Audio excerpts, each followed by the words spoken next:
సింహాద్రి అప్పన్న గిరి ప్రదక్షిణ అంగరంగ వైభవంగా జరుగుతుంది. భక్తులంతా కూడా తండోపతండాలుగా విచ్చేస్తున్నటువంటి పరిస్థితి కనిపిస్తుంది. ప్రస్తుతం మనం తొలిపావంచ వద్ద భక్తులు కొబ్బరికాయలు కొట్టి మొక్కులు చెల్లించుకుని గిరి ప్రదక్షిణకు సిద్దమవుతున్నటువంటి దృశ్యాలను చూస్తున్నాం. మరి గత ఏడాది కంటే ఈ ఏడాది భక్తులు ఇంకా సంఖ్య పెరిగే అవకాశం ఉంటుంది. మరోవైపు భక్తులకు ఎటువంటి అవాంఛనీయ సంఘటనలు చోటు చేసుకోకుండా ఎక్కడికక్కడ కమాండ్ కంట్రోల్ రూమ్లు ఏర్పాటు చేసి బారికేడ్లను ఏర్పాటు చేసి ఏదైతే ఈ 32 కిలోమీటర్ల పాటు కూడా జరిగేటువంటి గిరి ప్రదక్షిణకు సంబంధించి ఎక్కడ ఎలాంటి లోటుపాట్లు చోటు చేసుకోకుండా అధికార యంత్రాంగం అన్ని ఏర్పాట్లను కట్టుదిట్టంగా ఏర్పాటు చేసింది.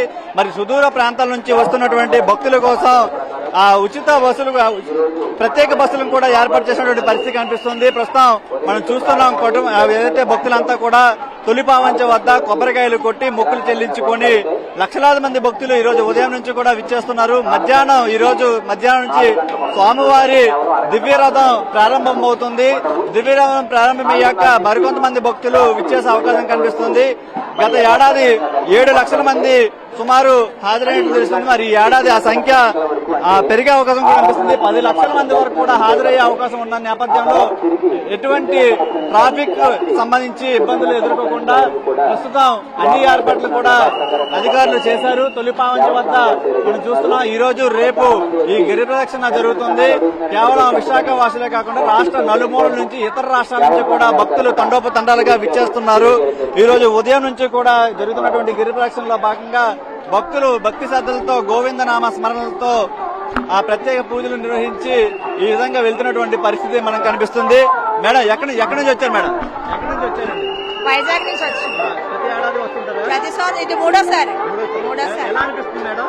అంటే వారి నొప్పులున్నా ఏమి అనిపించదు.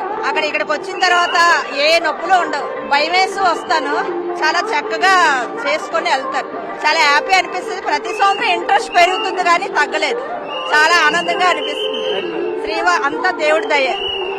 ప్రతి ఒక్కరు కూడా చూస్తున్నాం. 32 కిలోమీటర్ల పాటు కూడా ఎంతో ఉత్సాహంగా స్వామివారిని జపిస్తూ గోవిందనామ స్మరణని జపిస్తూ ప్రతి ఒక్కరు కూడా ఈ గిరి ప్రదక్షిణలో పాల్గొంటున్నటువంటి పరిస్థితి కనిపిస్తుంది.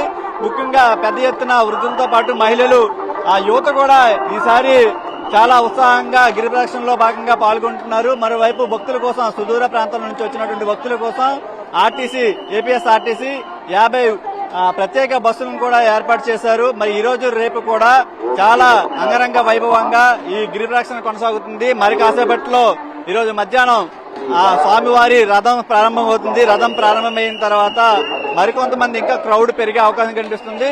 మనం చూస్తున్నాం ప్రతి గంట కూడా భక్తులు తాకిడి ఎక్కువగా పెరుగుతుంది. తొలిపావంచ వద్ద కొబ్బరికాయలు కొట్టి మొక్కులు చెల్లించుకుని భక్తులంతా కూడా గిరి ప్రదక్షిణలో పాల్గొనేందుకు భారీ సంఖ్యలో వస్తున్నటువంటి పరిస్థితి కనిపిస్తుంది. ఎక్కడ ఎలాంటి అవాంఛనీయ సంఘటనలు చోటు చేసుకోకుండా పోలీసులు కూడా ప్రత్యేకమైనటువంటి డ్రోన్లు అన్ని కూడా ఏర్పాటు చేసి కమాండ్ కంట్రోల్ రూమ్లు ఏర్పాటు చేసి బారికేడ్లను కూడా ఎక్కడికక్కడ పెట్టి తోపులాట జరగకుండా ఎక్కడికక్కడ వచ్చినటువంటి భక్తులంతా కూడా ప్రత్యేకంగా మనం చూస్తున్న సీసీ కెమెరా నిఘాలో పూర్తిగా కట్టుదిట్టమైనటువంటి ఏర్పాట్లు ఇవన్నీ కూడా ఏర్పాటు చేసినటువంటి పరిస్థితి కనిపిస్తుంది. 3000 మంది పోలీసులు విధుల్లో ఈ రోజు ఉంటున్నారు. రాష్ట్ర నలుమూలల నుంచి వచ్చి ఇక్కడ గిరి ప్రదక్షిణకు సంబంధించి ఎలాంటి అవాంఛనీయ సంఘటనలు చోటు చేసుకోకుండా మనం చూస్తున్నాం. ఇటు ఎన్ఏడి నుంచి గోపాలపట్నం మీదుగా భక్తులంతా కూడా వస్తున్నటువంటి పరిస్థితి. ఇటు హనుమంతవాక నుంచి కూడా వచ్చే భక్తులకు ప్రత్యేక బస్సులు ఏర్పాటు చేశారు. ఆ బస్సుల్లో ఇక్కడికి తొలిపావంచ వద్దకు చేరుకొని మొక్కులు చెల్లించుకొని వీళ్ళంతా కూడా గిరి ప్రదక్షిణలో పాల్గొనేందుకు భారీ ఎత్తున వస్తున్నటువంటి పరిస్థితి మనం చూస్తున్నాం. మరి కాసేపట్లో స్వామివారి దివ్యరథం ప్రారంభం కాబోతుంది. 32 కిలోమీటర్ల పాటు కూడా ఈ రథం చుట్టూ తిరిగి వచ్చిన తర్వాత స్వామివారి దర్శనం చేసేందుకు భక్తులంతా కూడా భారీ సంఖ్యలో వస్తున్న పరిస్థితి ఇక్కడ కనిపిస్తుంది.